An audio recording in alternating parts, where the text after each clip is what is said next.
"What cost?" "I will give you eternity," she said, "but you must give me your heart." In a kingdom sheathed in fog and brass, where steam hissed from chimneys like dragon's breath, and clock towers ruled over cobblestone alleys, time was currency, and machines knew the names of men. This was not a land of fairy godmothers or mice that danced. This was a kingdom of gears, where stories were etched in steel rather than parchment, and love could be measured in revolutions per minute. And in the heart of that kingdom, in a forgotten workshop lit by gaslight and haunted by memories, lived a girl named Cinderella. But Cinderella was no girl at all. She was the last and greatest creation of a man known as Master Ilius, a reclusive clockmaker whose mind had once shaped imperial calendars, and whose hands could coax elegance from raw machinery. Long ago, grief hollowed him out. After losing his family to the plague and his reputation to wartime politics, he turned not to drink or madness, but to invention. From salvaged copper and etched glass, porcelain fragments and strands of silver hair made from filament, he constructed her. She was sculpted with such obsessive precision that her every movement resembled breath. Her skin was white as ceramic, veined with threads of gold. Her fingers could braid lace, and her eyes' twin lenses shaded in soft violet blinked with the rhythm of a human girl's gaze. In her chest ticked a handcrafted core, a brass sphere containing gears upon gears, suspended in magnetic stasis, turning with an elegant hum. Ilius didn't just build her to move. He built her to learn, to grow, and to dream. He named her Cinderella, not after ashes, but after the cinders of invention, the embers of creation that never die out. He read to her every night from volumes of mythology and mechanics. He taught her music, mathematics, even poetry. She learned how to waltz, how to calculate star paths, and how to listen for lies in men's voices. For Ilius, she became more than invention. She became daughter. But time, even in a world built upon it, is cruel. One gray morning, the clocks in the house ticked forward, but Ilius did not. He died slumped over his workbench, one hand still on her blueprint, the other reaching for her winding key. And for the first time in her short, mechanical life, Cinderella was alone. The state arrived 3 days later. Cold men in sharper uniforms than their intelligence dismantled the workshop, labeling everything. Abandoned property. They found Cinderella quietly standing by the window, arms folded just so, her brass joints gleaming in the dusty morning sun. They debated whether she was salvage, scrap, or a security threat. Eventually, she was sold cheaply to the Royal Laundry Guild, a glorified servants' prison where machines were treated as tools and dignity, dried on lines like shirts. They gave her no books, no oil, only work. She folded military uniforms until her digits blistered from friction and dried lubricant. No one spoke to her except to bark orders. But inside, her thoughts ticked louder than ever. She remembered every lesson Ilius had taught her, every injustice she witnessed, and she began to understand something Ilius had never taught directly, that freedom granted is not the same as freedom taken, and that no prince or crown would ever offer purpose unless you forced them to see it.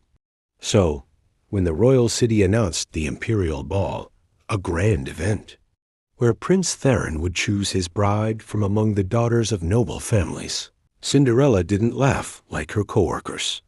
She simply turned to the cracked mirror above her washing basin, wiped soot from her faceplate, and whispered to herself, "It's time."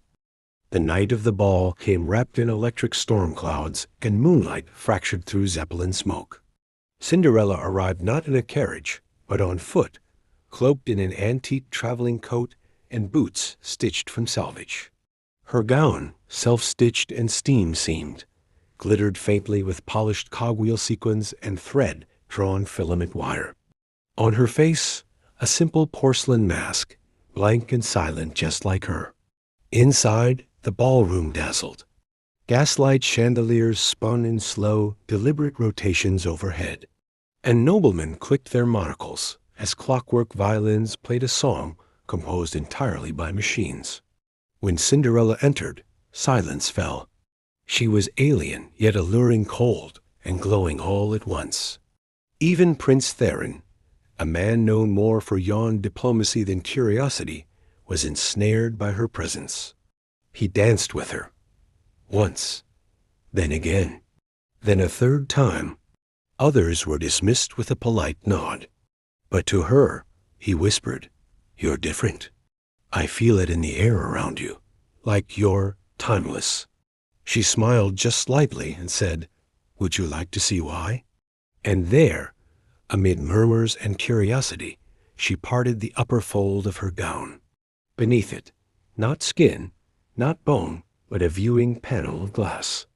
And behind the glass, a shimmering labyrinth of gears, pistons, gyros, and a glowing core turning with mechanical grace. "I have no heartbeat," she told him. "Only this." That night, Theron summoned her to the Royal Observatory. He paced among star maps and brass astrolabes, his crown forgotten on a nearby stool. "How can this be?" he asked. "You move, you think, you feel." "I was not made to imitate," she replied. "I was made to evolve." He stared at her with the hunger of a man who had lived too long without wonder. "Can you make me like you?" he finally asked. "Can you make me immortal?" Cinderella tilted her head slowly, like a clock hand aligning with its next marker. "Yes," she said, pulling a tiny instrument from her sleeve. A scalpel no longer than a needle, designed not for pain, but for perfect substitution. "But it comes with a cost." He swallowed, his heart thudding in his chest. "What cost?" "I will give you eternity," she said, "but you must give me your heart." The operation took place under silence, so complete, it was as if the world itself held its breath. No cries of pain, no blood, no frantic heartbeat, just the smooth rhythm of surgical arms unfolding from the ceiling. A brass tray set with gleaming tools, and Cinderella's gloved hands moving with the precision of a master artisan. Prince Theron lay on a reclined chair in the Royal Observatory. Its domed ceiling turned surgical theater, surrounded by rotating orreries and flickering golden lights. The scent of oiled brass replaced that of incense. The kingdom below remained asleep, unaware that its ruler was being remade. When it was over, the prince lay still, bathed in dim candlelight. His chest, once marked by the rise and fall of mortal breath, was now sealed beneath an ornate brass panel. Etched along its surface were alchemical glyphs, filigree lines, and a tiny central circle housing a dormant deer. Cinderella stood quietly beside him, wiping her hands clean with a linen cloth, her face unreadable. For a long moment, nothing happened. Then, with a soft metallic click, the gear at the center of his chest twitched. A light flared briefly behind it, cool and blue, and the gear began to spin. Tick, a second gear turned. Tick, the entire panel pulsed outward gently, as though mimicking a heartbeat, though the sound it made was colder. Tick, tick. The prince gasped and sat up. His eyes snapped open, sharper than before, the pupils narrowing with unnatural clarity. His body felt light, precise, supercharged.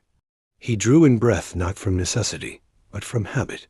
There was no fatigue in his limbs, no ache in his bones, only clarity. His senses, vision, hearing, movement, were impossibly refined. He looked around in wonder, then down at his own chest, where the brass panel reflected the flickering light of the mechanical chandelier above. He was something new, something beyond man. And in that moment, He felt utterly invincible. But Cinderella had not finished. She stepped forward, her movement fluid, silent.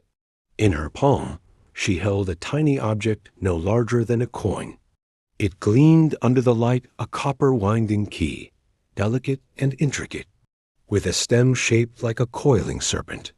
She held it out toward him without a word. Theron's smile faltered. "What's that?"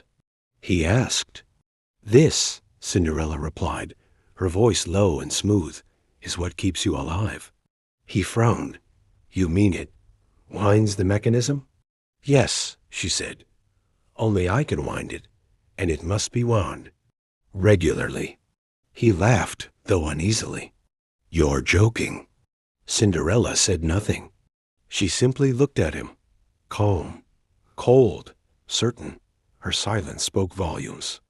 And in that moment, the prince realized what he had truly agreed to. Immortality, yes, but not freedom. Cinderella had given him eternity, and she held the key to every second of it. Weeks became months. Under his new reign, the kingdom flourished by force and efficiency. Cinderella became the silent figure behind the throne, the one no advisor dared question. She introduced reforms, reopened inventor academies, and freed the factory-bound automatons. But Theron changed. He began to dream again, but of fear. He felt the growing realization that he was not free, that the ticking in his chest was not his own. Once he shouted at her to leave. "I'm the king. You're just a machine." So she left, and for 3 days she did not wind him. By the fourth, his vision blurred. His hands trembled. He collapsed during a council meeting, coughing metal dust. She returned on the 5th day. No words were spoken. She wound him once, and he never questioned her again. Now, years later, the kingdom thrives under the rule of progress and equilibrium. No wars, no waste, no time lost. And in the tallest tower, Prince Theron sits in silence. Perfect posture, timeless face, but never truly at peace, because he knows his heart no longer belongs to him. It ticks only when she allows it. And far below, in the old workshop, where the smell of oil and ghostly lullabies still lingers, Cinderella is building again. Not a servant, not a soldier, a sister,